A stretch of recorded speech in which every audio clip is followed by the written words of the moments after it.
Yeah, it's part of Polish. All right. I'm going to ask everyone to mute themselves. I've got a few more people coming in the room. Okay.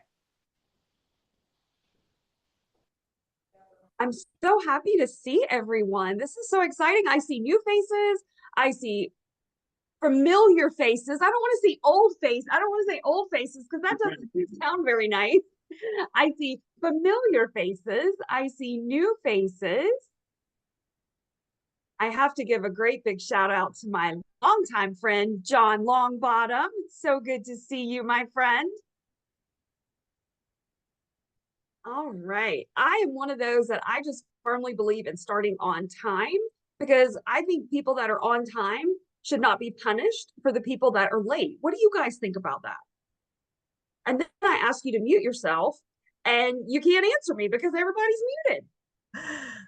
So it's like a catch 22. But if you're not muted, then the microphone picks up everything you're saying and not saying. So Jamie is my co-host. Jamie is also one of the therapists in my office.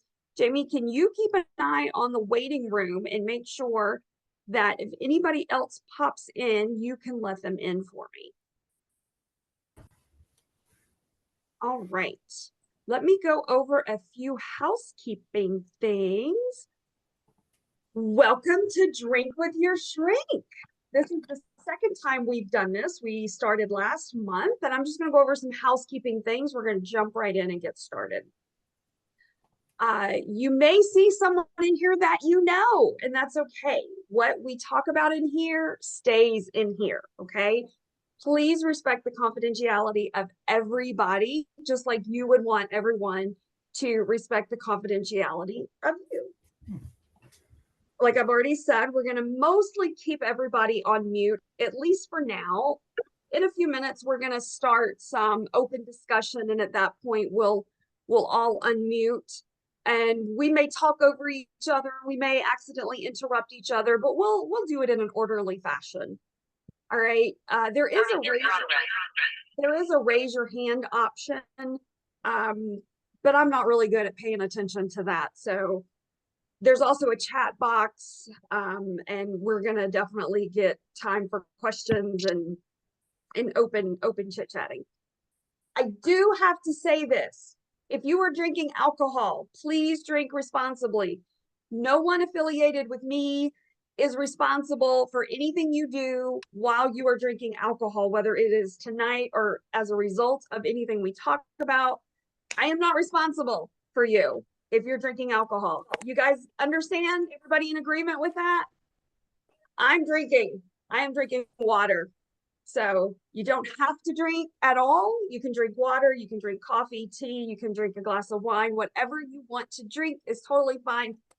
But please drink responsibly. Remember, we're discussing serious topics, but we're also here to have fun. So let's relax, let's enjoy ourselves. Let's we're all in the comfort of our own home, our own space. And here at Drink with Your Shrink, it's just kind of a place to have some meaningful conversation. I want to talk about mental wellness. I want to do it in a place where we can embrace the therapeutic connection, the therapeutic power of community. We can be taking care of ourselves. We can be positive. We can be on this journey to a more balanced life. So cheers to you. Again, I'm drinking water. You guys are drinking something that's great. I cannot drink caffeine. So I could never drink caffeine this late at night. I don't even drink caffeine in the morning, but I definitely couldn't drink caffeine this late at night to drink coffee or tea. So what I want to start with tonight is something that I have actually done all day, and that is self-care. I have stayed home all day, did not do much of anything, had a few appointments that I did online. I just rested. I lounged around. I did some cooking in the kitchen. I did some laundry. I just kind of like stayed home, and that's why I kind of like look like I'm a mess because I really haven't done much today. And I want to know, like, what are you guys doing to take care of yourself? And before I hear from you, I want to give you some ideas on what I think are some of the best ways that we can take care of ourselves. So we know that we need to take care of ourselves physically, emotionally, socially, intellectually. You know, that we know that there's a lot of different ways that we can take care of ourselves. And physically, we know we should exercise. Like, we know that. I'm going to be the first to admit I'm not as consistent as I need to be. I go through phases. I'll exercise for a few days, a few weeks, a few months even, and then I just quit. But we know that that's important. It's very helpful for us to manage our stress, our anxiety, take care of our health. So it's very important for us to do regular exercise. Healthy eating, getting good sleep is super important, and going to the doctor for regular health checkups. Sometimes I feel like going to the doctor, especially at my special age, is a part-time job. I mean, I may have 2 or 3 doctor's appointments in 1 week. It's like, how do you get anything done when all you do is go to the doctor? But it's still so important to go to the doctor, get your health taken care of, whether it's the doctor, the dentist, the ladies doctor, you know, whatever doctor care we need. So definitely take care of yourself physically. Let's talk about emotionally. Mindfulness and meditation. I've got a little puppy dog trying to get in my room. He sounds so pitiful. You guys probably all know that's Maslow. Maslow is usually connected to me at some point, but somehow he got banished. Mindfulness and meditation. So that's a little hard for some people to like even understand what it is. Like, what is mindfulness? What is meditation? But it's really helpful for us. It's helpful with reducing stress, improving our mental clarity, enhancing our emotional well-being. Just taking a few minutes every day, focus on our breathing, slow ourselves down as much as we can, just kind of drown out the world. Maybe meditate on a positive affirmation or something that's meaningful and important to us. We are so busy with everything that goes on with social media. We are go, go, go. And mindfulness and meditation is a great way to just slow down a little bit. Another thing that we can do is journal, write down our thoughts, our feelings, our experiences. I journal a fair amount. When I get worked up and fired up over something that just gets me going, the number one thing I do is I just have to write it out. I have to type it or write it. And that just really helps me express it. And then I can let it go at least a little bit or for a little while. Another thing that we can do is therapy.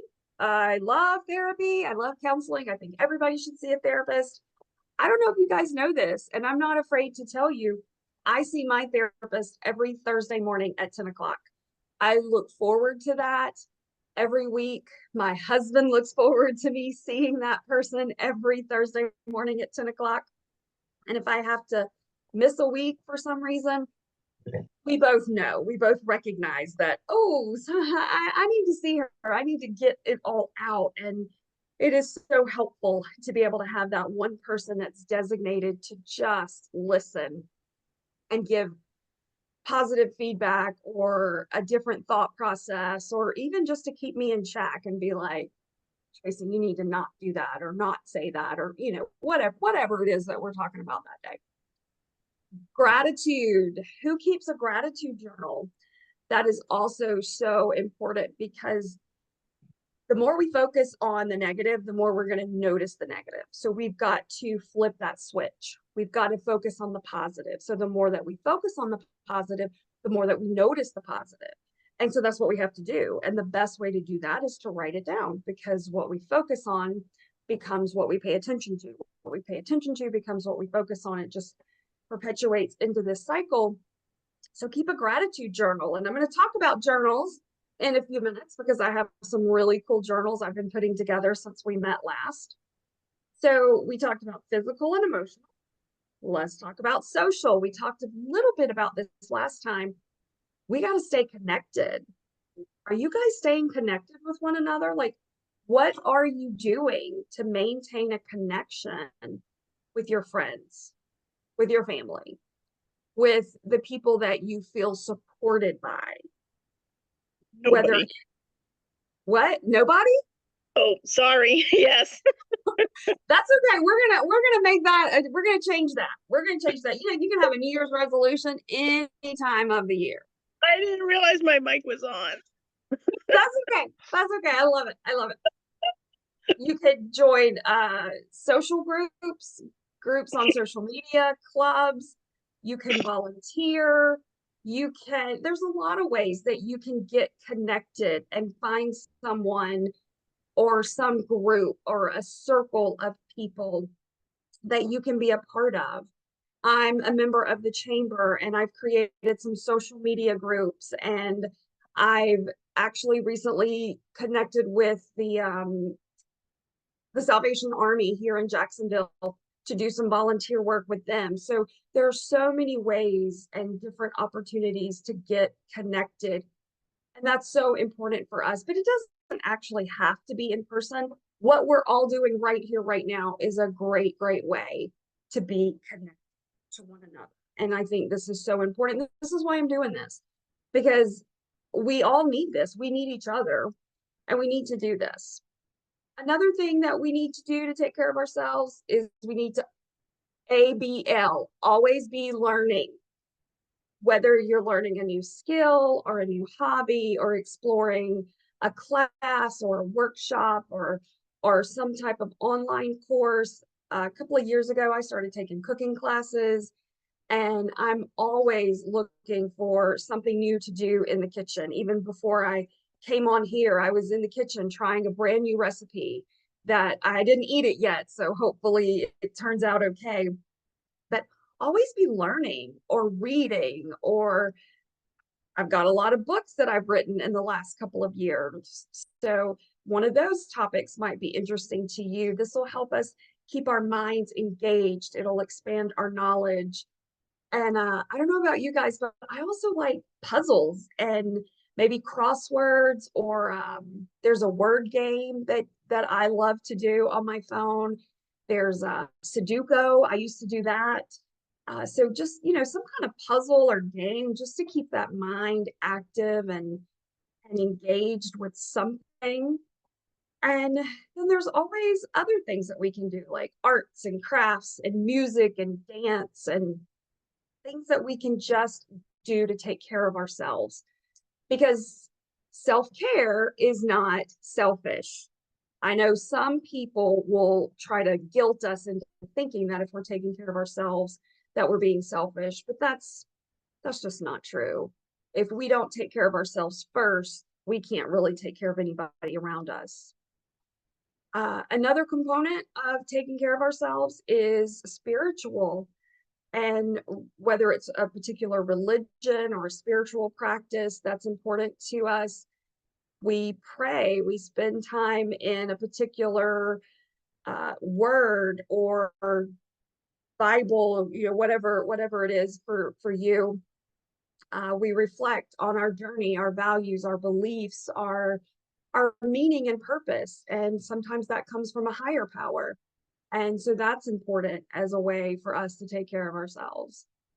And so that's what I got. And, each one of those could be like, we could talk and expand those into multiple other areas, but I would love to hear from you guys on what you like to do for self-care. So let's have some fun, and you guys unmute yourselves and tell me what you like to do for fun and for taking care of yourselves and for that self-care that's not selfish activity. What you got?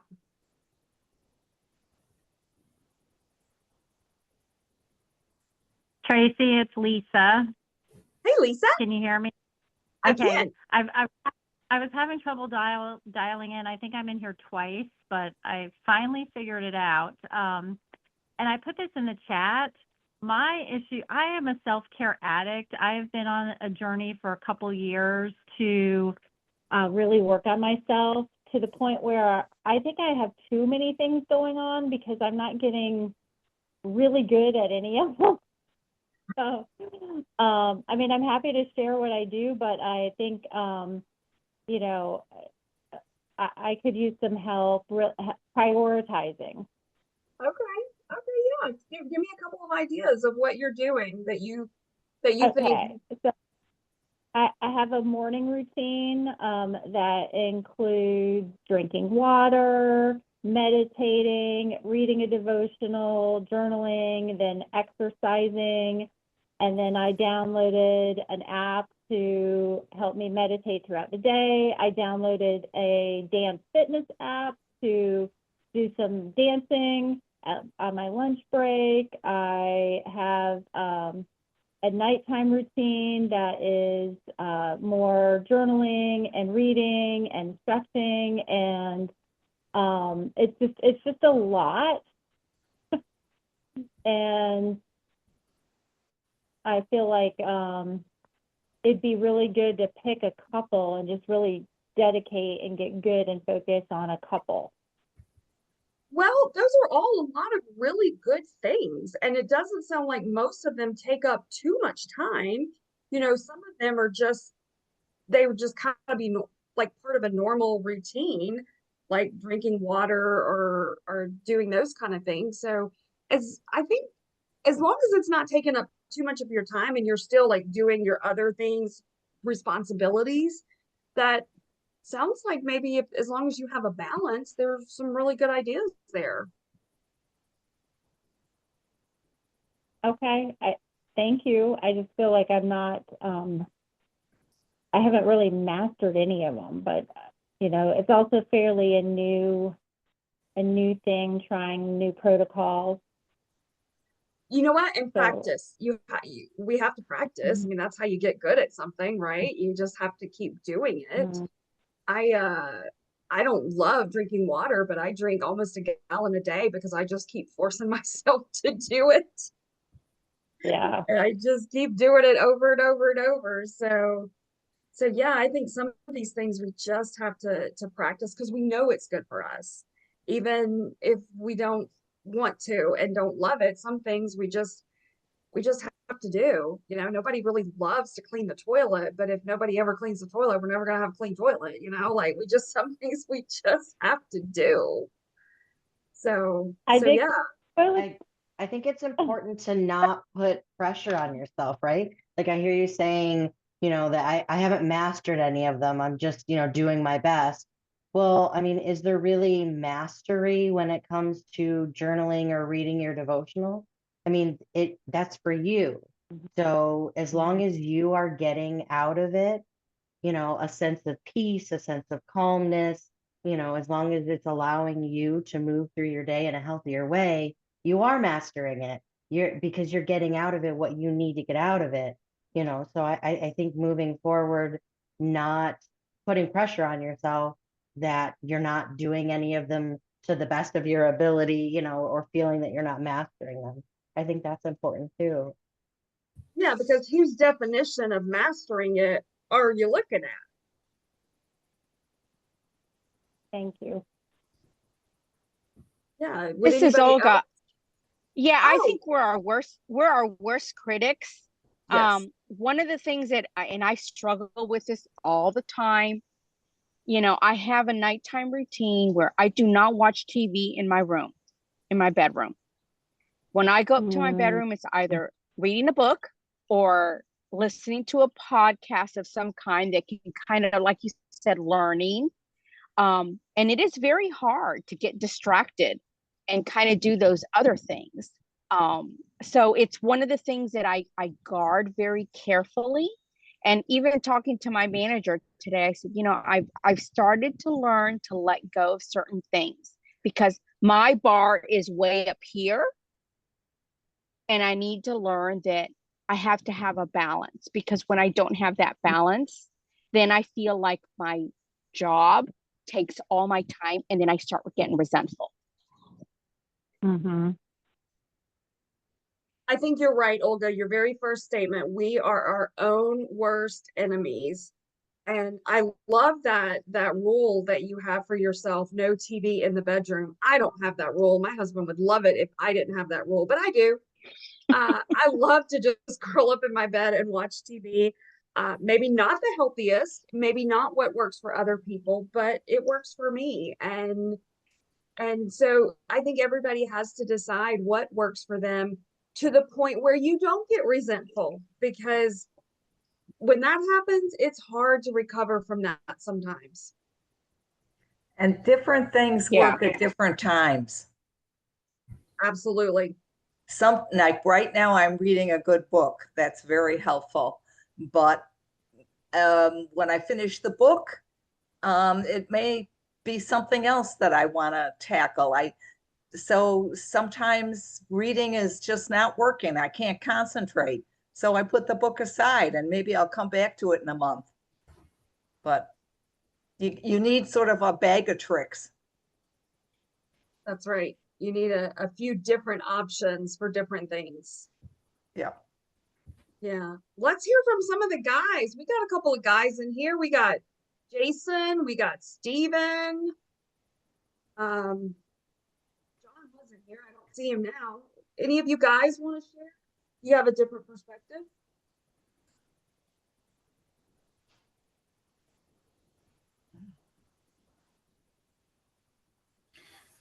Can you hear me, Tracy? Yes, I can hear you, John. Okay. I'm retired, so I have a lot of time sometimes on my hands. And what do I do to self-help? First and foremost, I meditate every morning. Then I sit and write for about an hour or two, you know. I write prose and songs, and I'll play guitar as well. And that is my therapy in a way. My wife is my therapy too. You know, we can do stuff together. We go walking together for exercise when it's not raining, which it rains a lot where I am. And I have a counselor too that I go to see where I live every other week. And that helps me a lot. Yeah, thank you for sharing that. Thank you. When you write, are you journaling? Are you working on another book or another short story? Right now, it's another short story. Okay. Okay. About, Most of sorry? you probably don't know John is a writer, really just an artist in general, because you write music, you sing, you've written books. Poetry. Poetry, that's right, poetry. This part of this book is about therapists, as a matter of Oh boy, I can't wait to read that. not a very good therapist. Uh-oh. Hey, Tracy. Hey, Stephen, what do you do for self-care? I've been pretty much doing a lot of walking lately, just to get out and about with the dog. And I was sitting here the other day and decided to look up some dog training videos on YouTube.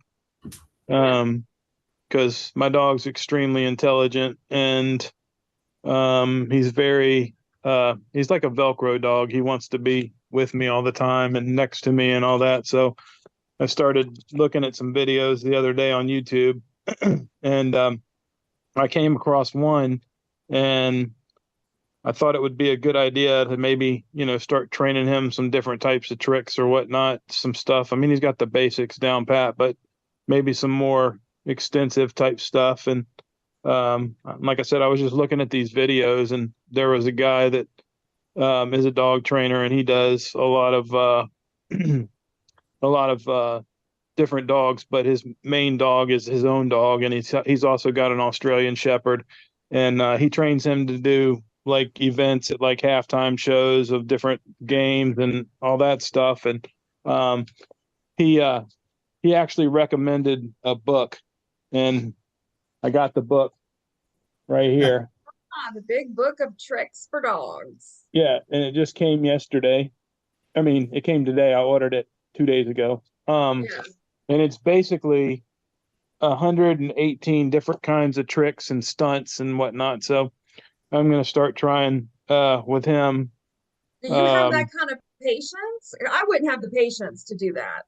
I would say I didn't used to have the patience, but I mean, like John said, he's retired. I'm retired too, so I've got nothing but time on my hand in between appointments and whatnot, and it's just me and him now. So I don't have anything else to do. I mean, other than Okay. clearing, going and checking on my mom and help caring for her. But so I figured that I would start, because one of the things in the video he was talking about was actually teaching a dog how to jump rope.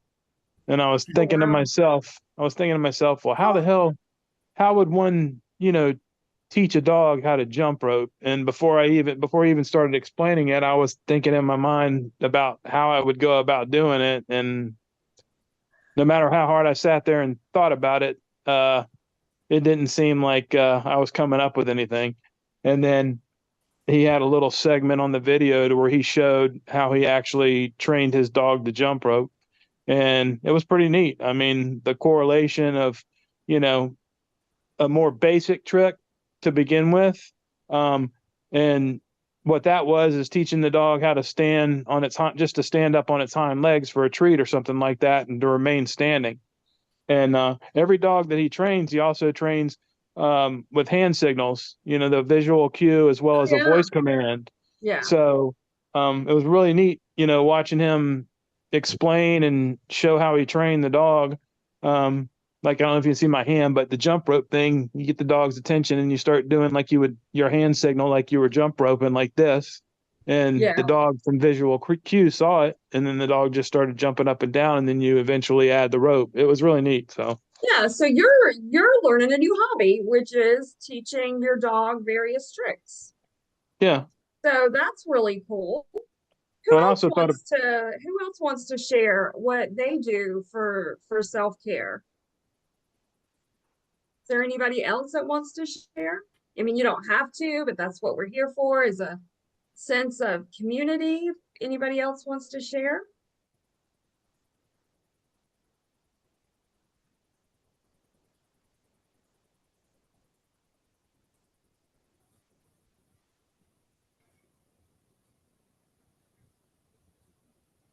I'm very patient. I'll just sit here and pet this dog and wait for you guys to share. In the meantime, I had some graphics put together that say I drink with my shrink, and I'm going to show you guys what I did. I had this coffee mug made. Can you see it? It's a coffee mug, and it's a little graphic that says I drink with my shrink, therapy with a twist. So I had some mugs made. This is a different graphic. I don't know if it's going to show up. This one's a little bit hard. You know what? You can see it better on a notebook, but this is a shot glass, obviously. Here's another one that's just coffee. It's a little notebook that says I drink with my shrink. So this is a different graphic. Then there's a graphic that's a couch and a little glass of wine. So I've got several notebooks made. Little buttons that you can wear. Also did some luggage tags, because who doesn't need luggage tags? And I even did a bag. Huh. I think this is actually my favorite graphic. It's the one that I ended up using the most for everything. And then here's another luggage tag. And here's my daughter's puppy, who is all over the place in my lap. So she needs to learn a few tricks, like, sit and stay and don't pee in the house. So we're working on that with her. But yeah, these are some of the graphics that I've been putting together for I Drink with My Shrink. Tomorrow, I'm going to send out an email, if I can figure out how to do this. I'm going to send an email with all the different graphics, and I want to find out what everybody's favorite is. So I'll be sending that email out tomorrow. And then I also would love to hear from you guys on what other topics you'd like to discuss or what you want to hear about. And Stephen, next month, we're going to expect to see a demonstration of what tricks you've taught your dog in the next month. Okay. I don't know how that's going to happen with trying to hold the phone and teach him a trick at the same time to show it. I'm sure you probably just saw his face when he jumped up in my lap. Yeah. And Well, now, even if you, yeah, we'll figure out a way, even if you have to take a video and send it to me and I'll send it to everybody on email. he says hello, What's his name? Oliver. Oliver. That's perfect. I love it. And I call him Ollie for short, but yeah, For sure. he's great. So yeah, I took up cooking classes a couple of years ago. What are some other hobbies that you guys have taken up or you would like to take up? Anybody want to share a hobby? Hi, Tracy. Hey, Sheila, what you got? So I'm probably one of the youngest one in here, and it seems a little unconventional, but the type of self-care that I like to do is after work, I like to stay busy whenever I got like all these thoughts in my mind. And I enjoy keeping myself busy after work. So I would like do chores around the house and listen to some music, and it helps me unwind and do some self-care. I'll do my best thinking when I'm like mowing the lawn or cleaning my car or cleaning the house or stuff like that.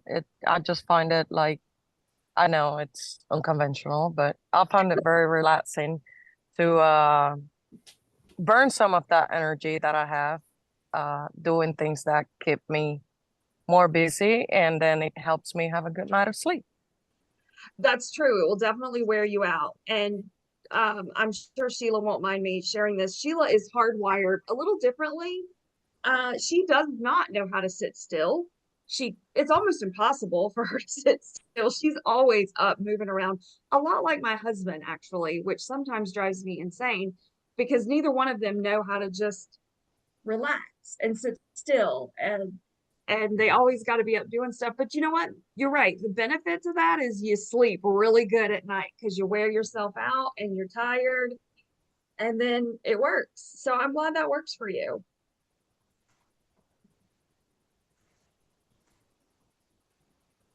I have doggy daycare, so I have 2 dogs with me now.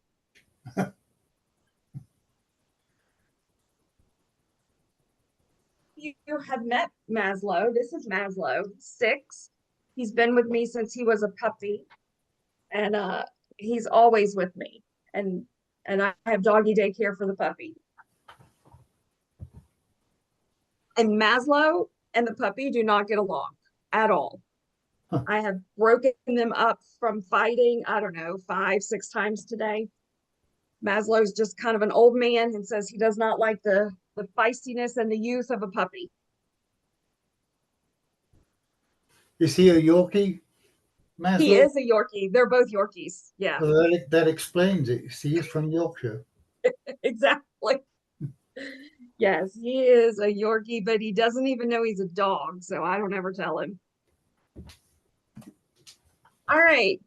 Is there anything else that anybody wants to talk about? There is something that someone had emailed me, and I do want to share that. It was something that someone messaged me probably about a week or so ago, and this person has in the last couple of years dealt with a divorce after like 30 years of marriage. Her son killed himself, and there was another major loss. I don't remember exactly what that one was, but she's went through so many major losses in a very short amount of time. And just reading her words was heartbreaking for me. And I hear heartbreaking stories every single day. And not to minimize anyone's heartbreaking loss or grief or anything like that. Like I hear the worst of the worst, and just reading her words of all these losses that she's experienced was so painful. And I just, in her email, I could read the pain that she was experiencing. And so I just want to say, we're all experiencing different types of loss. And I don't believe that there's like a hierarchy of loss. I mean, hers are significant, but someone else that has infertility issues, that's significant. Someone else that loses a job, that's a significant loss. Someone else that is experiencing a major transition in their life, a major move. You know, there's all these different types of loss that we all experience. And we need people to support us. We need help. We can't do it by ourselves. It's okay to ask for help. It's okay to ask for support. And it's okay to let people know when you're hurting and when you need help. And I love the fact that some of you have shared that you see a therapist. And I love therapy. You guys always hear me say that I love therapy. If you're not seeing a good therapist, find a good therapist, because they're not all the same. You know, if you go to a restaurant and you don't like that restaurant, you'll go to another restaurant. You go to a movie and you don't like that movie, you'll go see another movie. But sometimes if people see a therapist and they don't like that therapist, they'll never go see another therapist. And that's such a disservice to our field, because sometimes therapy is like dating. You know, you might have to go through a few first dates before you find that right therapist. And so if you've ever been to a therapist and it wasn't the right fit, that was not your fault. That's just, sometimes you just don't get the right fit. So if you need to see a therapist, and I might not even be the right fit for you, because I'm not the right fit for a lot of people, and I totally get that. If you need a recommendation, I've got therapists in my office, or I can give you a recommendation for somewhere else in town. I know a lot of therapists in Jacksonville, and I can make some recommendations if you need someone to talk to. But, you know, we all go through these losses. And I just think it's important that we all remember that we need people. We need people to support us, and we need to support other people. We never know what someone else is going through.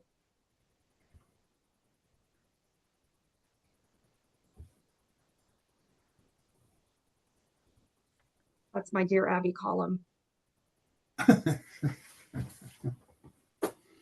All right. Does anybody else have anything they want to share or say or give or provide? Let me make sure I've read.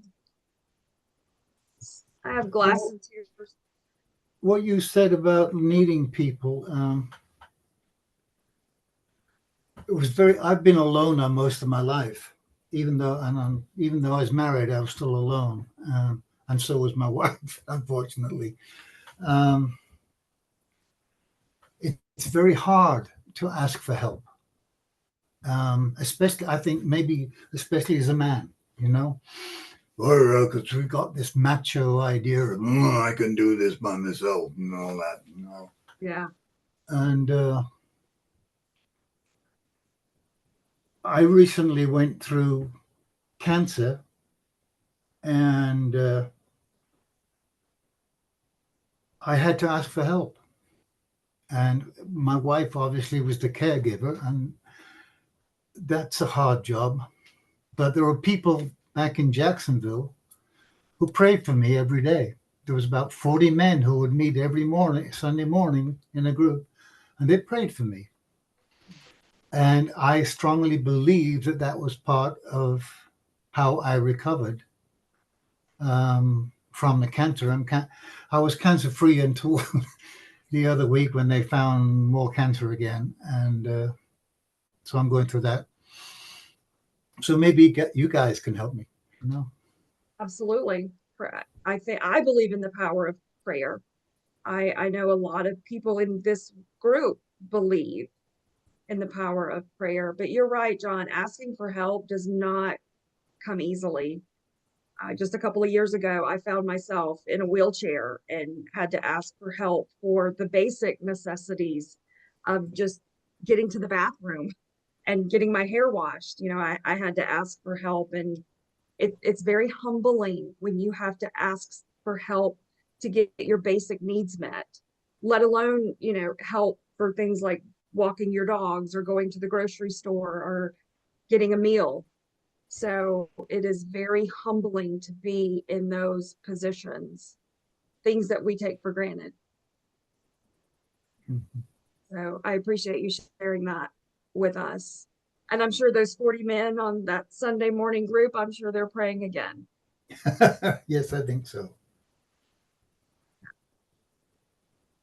There's a lot of different reasons that it's hard for us to ask for help. And I think sometimes it's because we want to feel like we're too independent. We've got this. If we ask for help, it's going to show weakness, or it's going to show that we're not independent, or, maybe in the past we've asked for help and it didn't go well for one reason or another.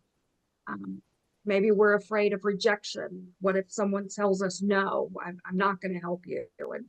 And then we feel even worse about our situation. So I think there's a lot of valid reasons that we don't ask for help, but sometimes we just do. We just have to suck it up and ask anyway. And if that person doesn't help us, they're not in our circle.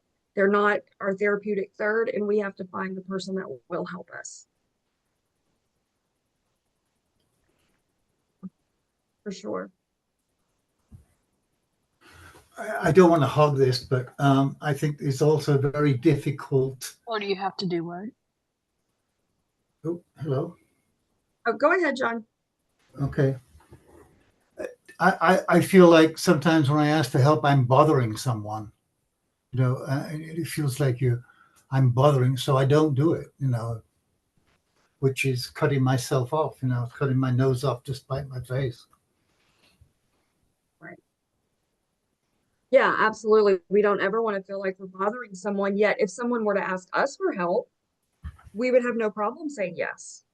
We would be very quick to say yes, we will help. So we have to find that balance in offering and being available to help other people, and then asking for the help that we need when we need it.